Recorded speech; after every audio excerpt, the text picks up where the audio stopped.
Welcome to Spiritual Cartel Step Meeting. Tonight we're looking at Step 4 and 5. And this week I'm pleased to introduce Mathematics, who has kindly agreed to come and share for us. Mathematics, over to you. How you doing? My name is Mathematics. I'm a grateful man in recovery, and my problem is me. And the application of the 12 steps and a relationship with God is my solution. Um, just want to spread some love to all the newcomers, all the new people on the meeting, and I love all the different accents from everybody that I'm hearing. That's amazing. But I want to apologize in advance. Initially before the clocks move forward. This is supposed to be at 3 o'clock.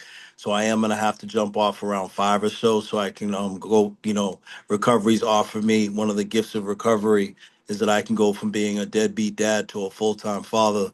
So my experience was in the beginning of my share, I said I'm a grateful man in recovery, and what I'm in recovery from is the mental obsession to use drugs and alcohol, and the mental obsession is a persistent reoccurring thought that doesn't respond to logic or reason. So I have a spiritual malady, and if I don't treat the spiritual malady, then what happens is the mental obsession comes back. And then that's why I said I need the application of the 12 steps, because that crushes my ego so that I can form a relationship with God. And my relationship with God is my defense against the first drink of the first drug.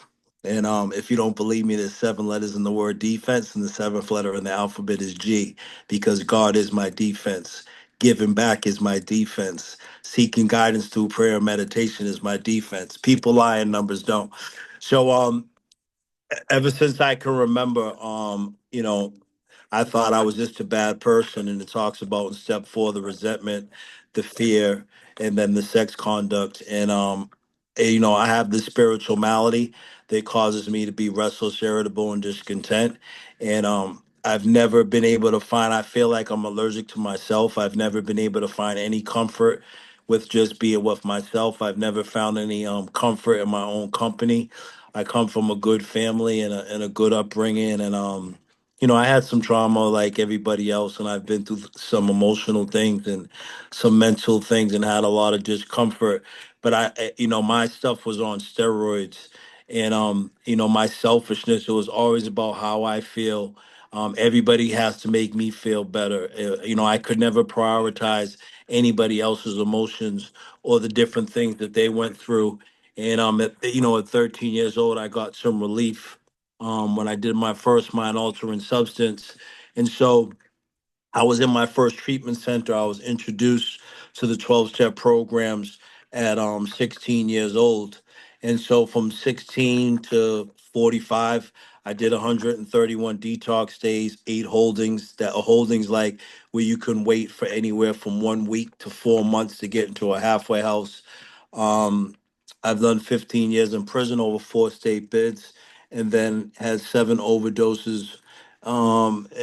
So but basically 3 years on like this thing that we call the smash ab out here, but so you could understand a skid row. And so even though I was introduced to my first meeting at 16 years old, I thought that the meetings were going to be my solution.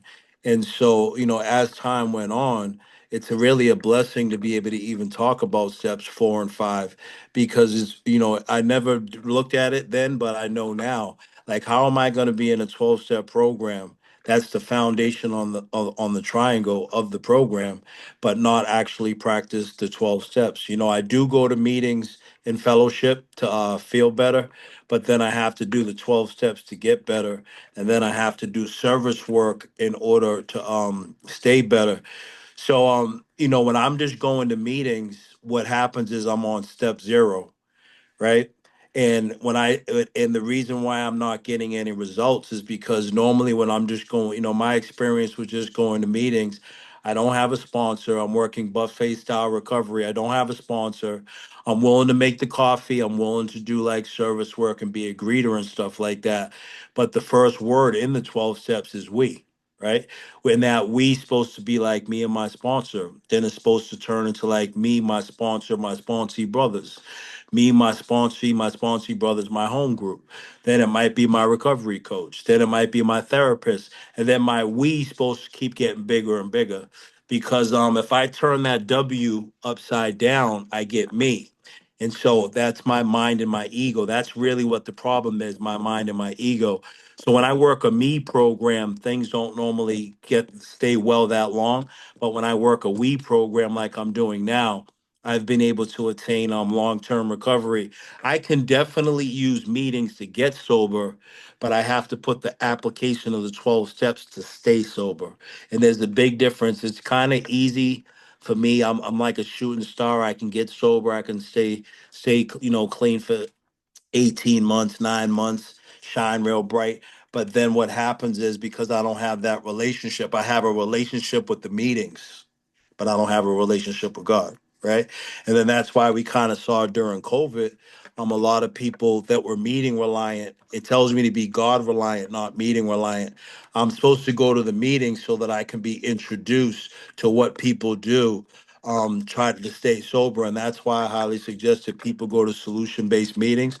Because if you go to solution based meetings, it's where people predominantly talk about the 12 steps. It does describe a moderate drinker and a hard drinker on page 20 in the big book, and then on as it goes over to the next page on 21, it describes the alcoholic or an addict of the hopeless variety. So I know that if I don't qualify as a moderate or a hard drinker because they can be given ultimatums. They can get a threat from like their wife or the probation officer, or their landlord might say, "Hey, if you keep it up, you're out of here." I can be threatened with like death, and I'm still going to go. One thing you can't do is scare an alcoholic or an addict into recovery. So I just never really, worked, knew that I wasn't working the program the way it was laid out. And I was just, I really thought that showing up at the meeting late, 10 minutes late, so everybody could be seated to see my outfit, right? And then I thought that going out front and talking to like all the girls on fresh air break and talking to everybody about, yo, what I'm saying, this is where I got my sneakers from, you know what I mean? Yeah, man, I'm working. I thought that that's what it was about. That's fellowship, but I can't, I need a spiritual solution. And so that spiritual solution to me, me just going to meetings is support. And I don't just need support. I need the support to introduce me to a solution. And so, the first letter in support is S, because my support system is supposed to introduce me to a spiritual solution, right? And that's why the first letter in sponsor is S, because the sponsor is supposed to take me through the steps. That's the solution to actually forming a relationship with God. My sponsor puts my hand into the hand of God, and then it's my job to put God into my heart and mind. So, for some reason, it was a white light experience for me that it talks about in the book. I don't know why I was willing to do the 12 steps this time. I don't know why I was willing to sit in the first two rows at meetings. I don't know why I wasn't willing to, I was willing to like not look at my phone during the meeting and really focus, and why I was willing to get a home group and service positions. But, I don't know why that's why I say it. That's a white light experience for me, because I can't seem to tell you why, after being around this program from 1986 to 2016, I was finally willing to do those things. But I'm glad I did. And, I got a sponsor, and he broke down to me that, like, my step one, the reason why I'm powerless is because I have an allergy, right? That leads to a phenomenon of craving. They might call it a POC. And then that's why one is too many and a thousand's never enough. And so what happens is when I get this allergy that leads to a POC, it's that's in one and out of every 15 alcoholics and addicts that we process drugs and alcohol different than other people do. And this is why I can't stop. But then after the hyphen, I have to realize that once I get past the hyphen, it's no longer about the drink or the drug. And that's why so many people, I like to call that hyphen a coffin, because my experience is like, if alcoholism and addiction affects me when I'm sober, then why do I think all I have to do is not drink and drug to get better? It's how I feel when I'm sober, and that's the second part of step one. The unmanageable part is the spiritual malady. Yes, my drinking and my drugging becomes unmanageable because of the allergy that leads to the POC. that then leads to a mental obsession. And a mental obsession is a persistent, reoccurring thought that doesn't respond to logic or reason. So what happens is I'm not able to make logical or rational decisions when that mental obsession, and basically all my decisions are surrounded around putting that substance. So I did a step one with them. Came to believe in step two, that he could, that our power greater than ourselves. The ourselves I learned through this process that it's talking about is saying, came to believe that a power greater than my ego can restore me to sanity. So the ourselves, I thought, oh man, what does he mean, man? I can bench press, I can do dips. What do you mean he's better than me, power greater than me? But I need that power in step two to keep me away from what I'm powerless over in step one. And then I need that power in step two. He can make my life go from unmanageable to manageable, but for only 24 hours at a time. I have to, every single day, I have to earn this unmanageable state that I'm in, that I wake up in from the spiritual malady, and then I have to set myself to recovery to make it manageable. Then it was time for me to do step three, and I didn't know at the time how important step three is. When I make a decision to turn my will over, I get 8 pages, I think, in the doctor's opinion, or nine. Then I get about 61 pages or something like that before I have to make a decision to do a step three. So a decision is based off of information and facts. And so what it is I get a bunch of paper, like almost 70 pages to read before I have to make a decision in step three. And the reason why I have to make that decision, because the first three steps in this program are fairly easy. They're basically mental. I do have my sponsees write out a thorough step one.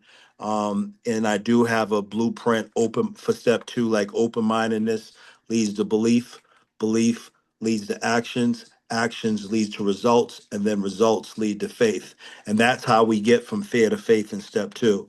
Um, but then the first three parts of the program are fairly easy. Like when someone says, "Yeah, it's over for 20 months, and I'm on step three." That's a smooth way of saying like, "Yeah, I've been BSing," because technically all of us can basically get through the first three steps in like a couple of hours, and that's even if we're doing it thoroughly. I didn't know, but the reason why I have to make a decision to turn my will over, because my selfish, egotistical will never be willing to write a step forward. So I have to be willing to turn my will over. And what my will is, my thinking. I have to be willing to turn my stick thinking over so then I can be willing to do the step four. Because it's kind of like the step three. I say the step three, third letter in the alphabet. It's the contract that I'm going to make with my higher power, that I'm going to be willing to do the rest of the action, because the action really starts at step four, and then the rest of the steps are like the action. But the biggest action that it's that that takes, a lot of people say, the longest, depending on how many resentments you have, how many fears you have, and how much sex conduct you have, is actually to write out a fearless moral inventory of step four. So I got to the step four, and I made the third step prayer. They call that the surrender step. Some people say it's the keystone step that makes all the rest of the steps go together.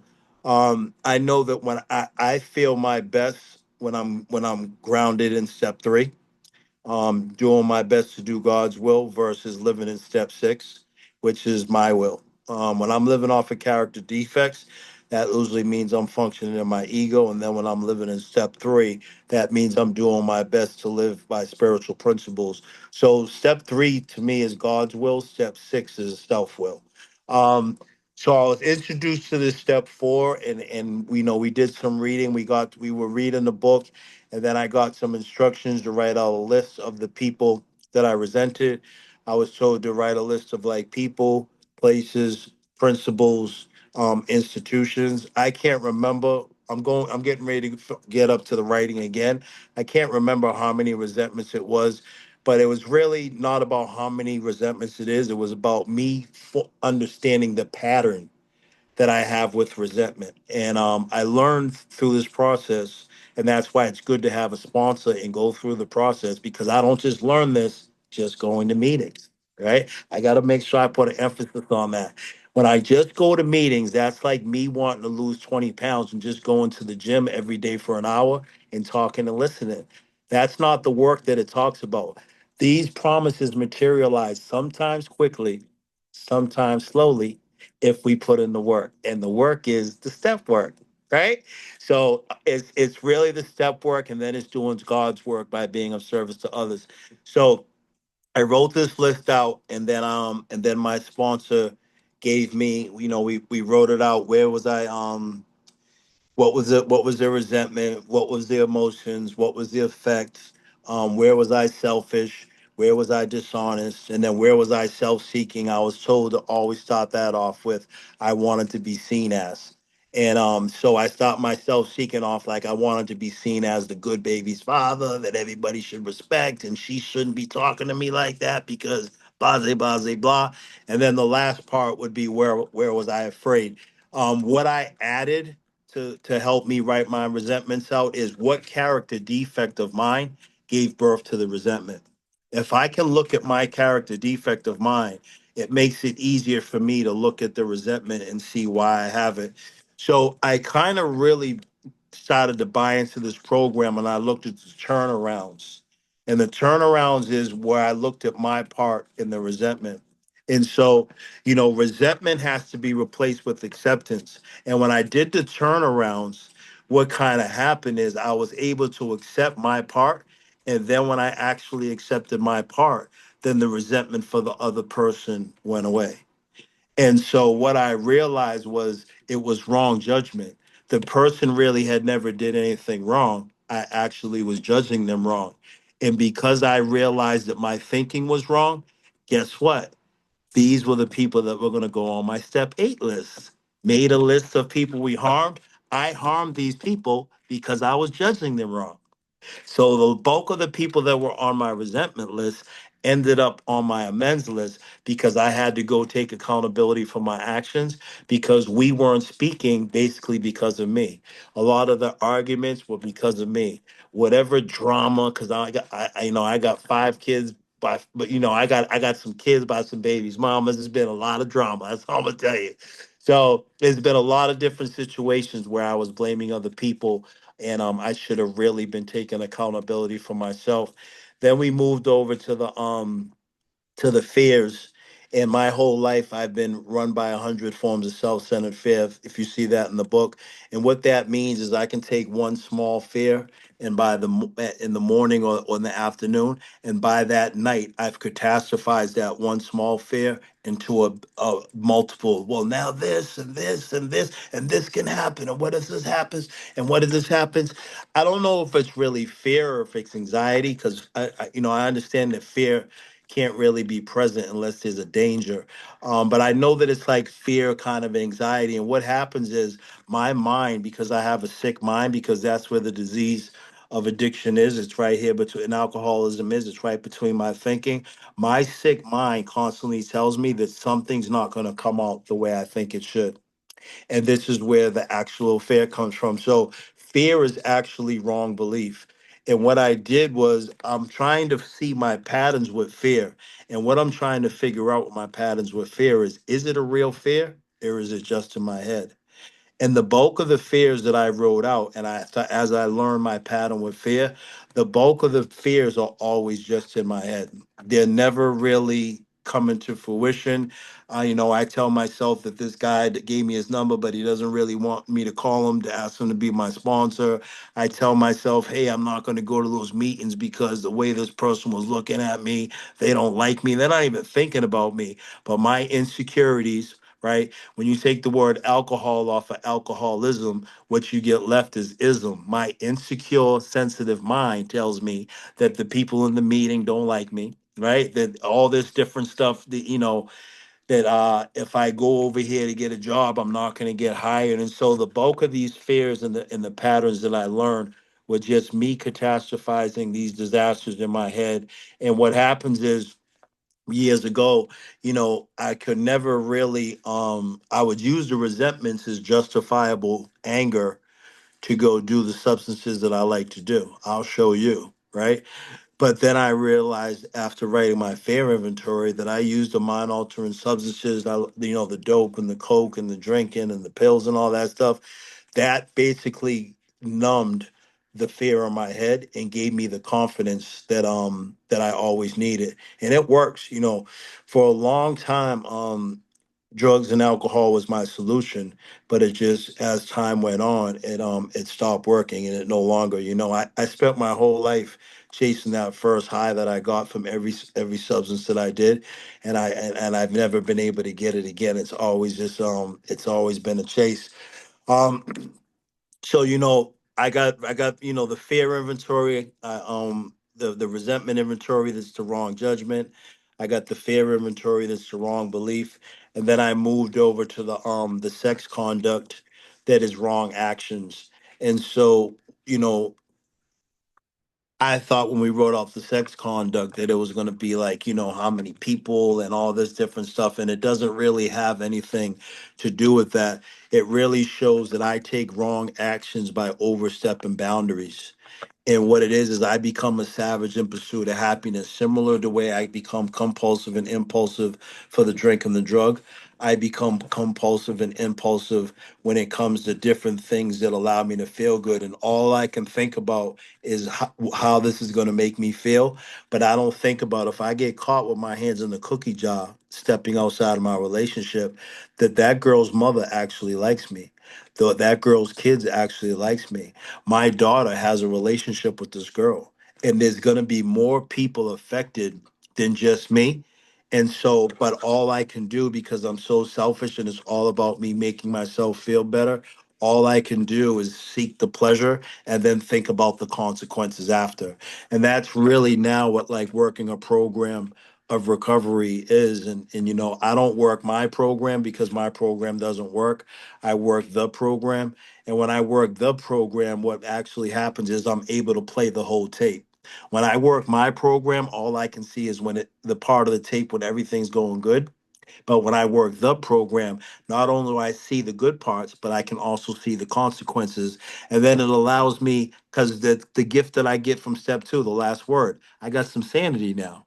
So I can sit there and say, that's going to feel good for this amount of time. But the consequences that come after, that might not be for me. Um, I realize now it says, what could I have done different? My sponsor always had me started off. I could have set healthy boundaries. The problem with me with the sex inventory is I don't know how to set healthy boundaries. A boundary is what I put up to take some time away to grow and then come back and address it. A wall is what I put up to run from something. Well, if I don't even know what a boundary is, then that's why I could never set them. So I learned through my sponsor that, like, yo, you got to set boundaries. If you can't deal with a situation in a mature way, put a boundary up with it. And Bill Wilson said that we need emotional maturity. And when you can start to actually come back and make some mature and healthy decisions, then address that situation. But if you don't know how to make healthy decisions, then I probably would want to stay out of whatever it is with the sex inventory that I'm doing, whether it's getting on sites, or whether it's being on social media and being in people's inboxes, or being on dating site, whatever it is that causes me to overstep my relationship that I'm having, not just with a girlfriend or a significant other, but just overstepping boundaries in relationships as a whole. I was able to see my selfishness, my dishonesty, where I was inconsiderate, where aroused jealousy or suspicion, all those questions that they ask us on page 69, right? Then it was told for me to write a sex ideal, because what happens is, when you first getting sober, if anybody looks at you for, like, at least my situation, anybody looks at me for 30 seconds, I'm in love, right? So, and then I think everybody wants me, and the closest feeling you can get to a mind altering substance is either food or sex. So a lot of times sex can become the cross addiction when we put down the substance. So I was told to write a sex ideal, and it was the ideal girl that I want to be with, because my vision's like this. But then when I do the ideal, it basically puts like a certain amount of people, and it allows me to set healthy boundaries where I can have healthy relationships and fellowship with women in the program without trying to sleep with everybody that's in the meeting with me and sleep. And then now it's all crazy. Should she go to the meeting? I don't want to go anymore, and all this stuff. It just makes it crazy. So what happens is if I set this sex ideal, I'm basically putting up some boundaries where I'm not making myself available to anybody. But more importantly than me just writing the ideal man or woman or person, whoever it is that the person is going to be with, I have to write the ideal for me, it's man that I'm going to be. Because the problem isn't getting things in recovery. The problem, or in active addiction, the problem is I never have the character and integrity to keep it. So I have to write the ideal man I'm gonna be is this. So when I meet the ideal woman, I'll be able to keep her. Because I'm my whole life it's been like I'm very good at getting this, I'm very good at getting the girl, I'm very good at getting the job, I'm very good at getting my kids back in my life, but for some reason I'm never able to stay and keep those things. And that's actually now what like practicing the 12 steps and staying in this program does. And for me, I get two options when it comes to recovery. I can either have recovery be a part of my life or the center of my life. And when I'm just going to meetings once or twice a week, and I don't have a sponsor, and I ain't doing no service work, recovery is just a part of my life. Hey, drinking and drugging ain't never been a part of my life. It's always been the center of my life. So the reason why now I'm able to get long-term recovery because my relationship with God, my recovery, and being of service to others. And I've been writing a gratitude list every single day since January 15th, 2019. My gratitude and my give back game and my seeking guidance through prayer and meditation. I'm on a streak of April 15th, I think will be 3 years straight of meditation. I don't advise you. It says in the big book that half measures availed us nothing. So if all I'm doing is praying in step 11, but I ain't doing no meditating, that's a half measure. Be careful. Be careful. Half measures availed us nothing. And we're egomaniacs. So all we want to do is talk, but we don't want to take the time to listen. So that's, I had to sit there and actually and make sure that like I have these consistency things in place that actually help me stay grounded and help me stay sober. So it was me making sure that I create the ideal man I want to be too, and go over it every now and then. And it might change as time goes on. So my sponsor with me, um, we call step 5 the relief step, where you get relief. So when we would meet, we did 4 and 5 simultaneously. Every time we would read to get more of the big book, because the requirements to read the doctor's opinion in the 164. I recently read the appendix, like the numbers in the front too, and I've been skipping that for a lot of my recovery. And there was a lot of facts and information. So I highly suggest if you're new, if you're in the middle, if you're an old timer, and if you just been going right to the doctor's opinion, those little 10 pages in the front have a lot of information in them too. Go back and take a look. So I did 4 and 5 simultaneously with my sponsor. And so what that looked like was like we would read some inventory, boom, boom, boom. So by the time I finished all my stuff, I had already started getting some relief from reading my 4 step tome. There is 3 parts to 4 parts to I was to step 5. The first one, it says admit to God. So the first thing I got to do is I got to have a relationship with God. That's the first part. It says to ourselves and another human being. That means that I'm forming connection, right? And then the third part is the exact nature of our wrongs. And the exact nature of our wrongs, we just went over this in step 4, is the resentments the exact nature of my wrongs, the fears the exact nature of my wrongs, and the way I overstep boundaries with my sex conducts, the ideal nature of my wrongs, and the fact that I have no ideal or idea of how I'm supposed to conduct myself on a daily basis, because I might not be aware of, like, ideally I'm supposed to try to do my best to live by spiritual principles, because that's what it tells me in step 12. Spiritual principles are the opposites of my character defects. So I kind of really started, and I feel as though that like I formed a lot of trust, being able to tell this individual that I don't know some of the stuff that I did wrong, some of my secrets, some of my deepest insecurities. I do come from like a prison culture, and so we don't usually express our feelings. There was when I was growing up, there was a lot of racism. My sponsor's white. I call him my brother from another color. You know what I mean? I call his mother my mother from another color. It's a hey, I was at a meeting and I was getting ready to move in with a girl, and I shared about it. And he said, "Man, your track record with girls is terrible. Please don't move in with that woman." And I said, "Nah, man, I changed, man. I'm gonna be good this time." And he said, "No, I'm gonna introduce you to my mother so that you can she has a room in the basement and you can have your own place, do your step work, get grounded." And we went over there and I said, "Pugs, man, does your mother know I'm black?" And that's been the biggest joke. He said, "Man, we don't see any color, man." And so she, I call her my mother from another color, man, and that's my spiritual mother. And that's the gifts of this program, of the honesty that I practiced in step five and the willingness that I had in step three to do this work. I've gained a spiritual brother in this program. I've gained a spiritual mother in this program.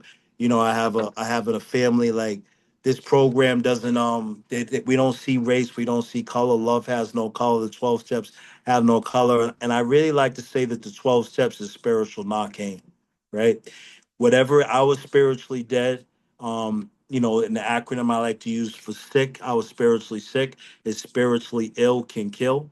And what I do is I kill all the relationships I'm involved in. I kill my self-esteem. I kill the trust that I have from family members. I kill my ability to be a good father. I kill my ability to be reliable. I kill my ability to actually make a promise and actually follow through with it. And so, what I've gotten now is from doing this step four is um, the 10 step is what I do for present. The fourth step is what the moral inventory I did for past. And so I'm able to realize now that, like, I'm not a bad person. It's just I was falling victim to these resentments. I was falling victim to this fear. And so resentment has to be replaced with acceptance, and then fear has to be replaced with faith, and then anger has to be replaced with love. And so the resentment, the fear, and then the overstepping boundaries, the wrong actions, those are all stemming from character defects. But the acceptance, the love, and then the faith, those are all spiritual principles. And so even practicing like healthy boundaries, that's a spiritual principle. Being like, honest with my sponsor in the step five was actually a spiritual principle. And I'm not really I'm not a religious guy at all. I'm a spiritual guy. But this gentleman, me being open minded, there's three essentials to this program. It's called honesty, open mindedness, and willingness. And when I was going to the solution based meeting that I was introduced to, and I highly suggest that people go to solution based meetings. And that's when, a lot of times when a solution based meeting, in order for you to be the main speaker, you've gone through the 12 steps, because we don't want anybody sitting up in front of 133 people telling them to just go to Planet Fitness and take walks with their dog and they're going to be okay. That's a gift of recovery, right? It's not the recovery. So, and that's what I always got to make sure I work in the recovery field. There's the gifts of recovery, and then there's the recovery. Me being able to have a job is a gift of recovery. Me being able to be a father is a gift of recovery. Me being able to have a car is a gift of recovery. Because the second question, the qualification before I do a step three, is, are you willing to say that there's nothing human that can keep you sober? And if Prince overdosed with 200 million, and Michael Jackson overdosed with 200 million, and so did Robin Williams, and Whitney Houston was worth millions, then that tells me that there's nothing tangible except for a relationship with God that's intangible, that can actually keep me sober. So by me being honest, open-minded, and wellness, I used to go to this guy, used to always tell me to go into the Catholic Church with him and pray either before the meeting or after the meeting. And so me and him would do this on the continuous. And then I found myself going in there too as well on my own, even if he wasn't present.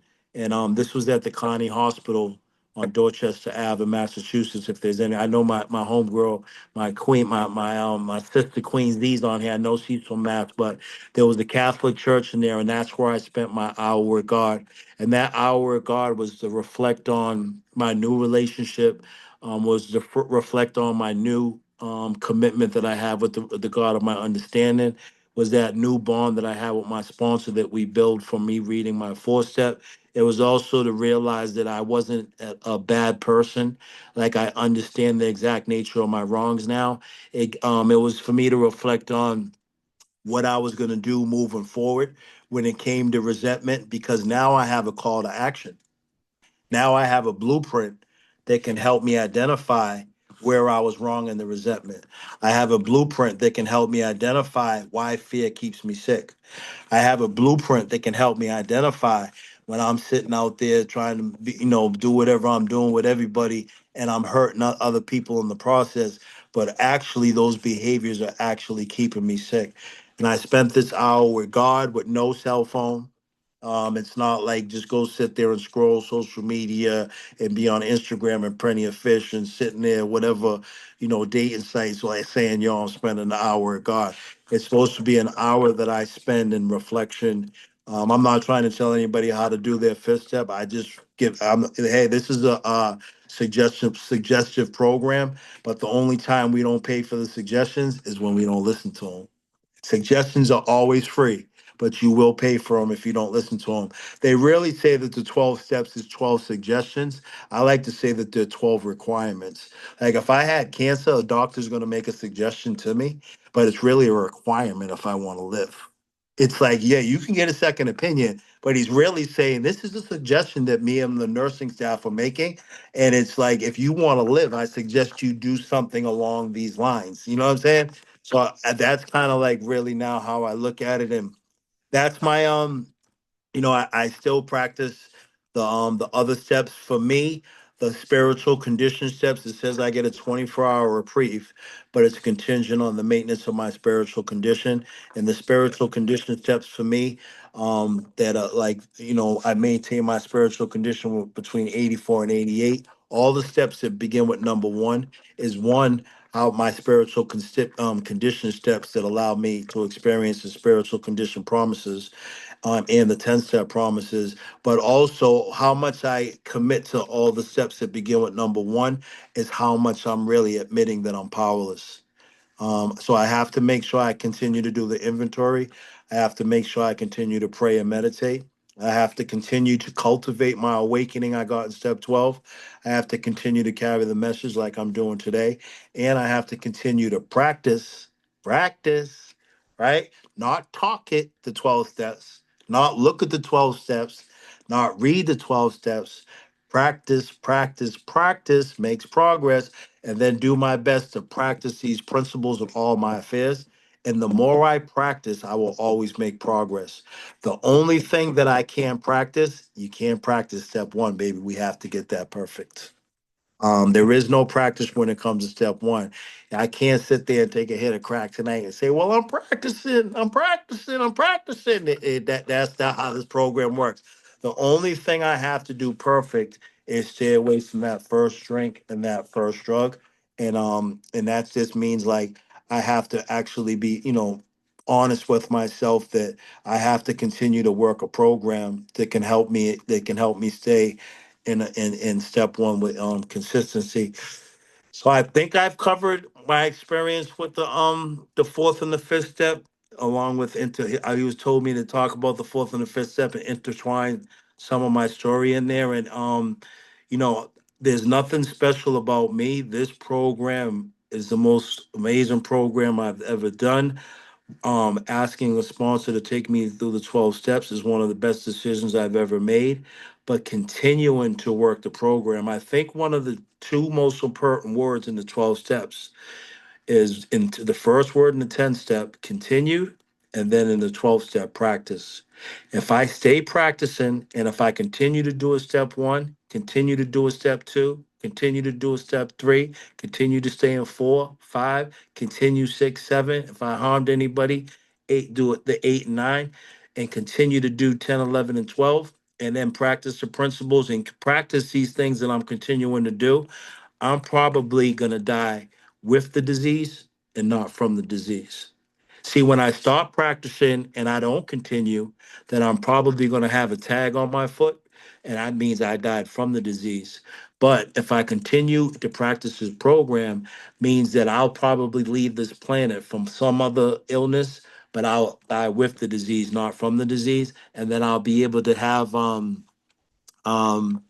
on my grave with honor mathematics such and such from 1971 to whenever, because the beautiful thing, the most important part of life is in between the two numbers. That hyphen in between the two numbers, the day we were born and died, this program is now going to have me being able to live in some type of legacy. That hyphen in between those two numbers, this program is going to allow me to, when my day's done, I can sit there and say, hey, I gave it my best fight. And maybe they can say, hey, he was a gratitude gangster that gave back to others. I'd like that on my grave. So with that on mathematics, and thank you for allowing me to share.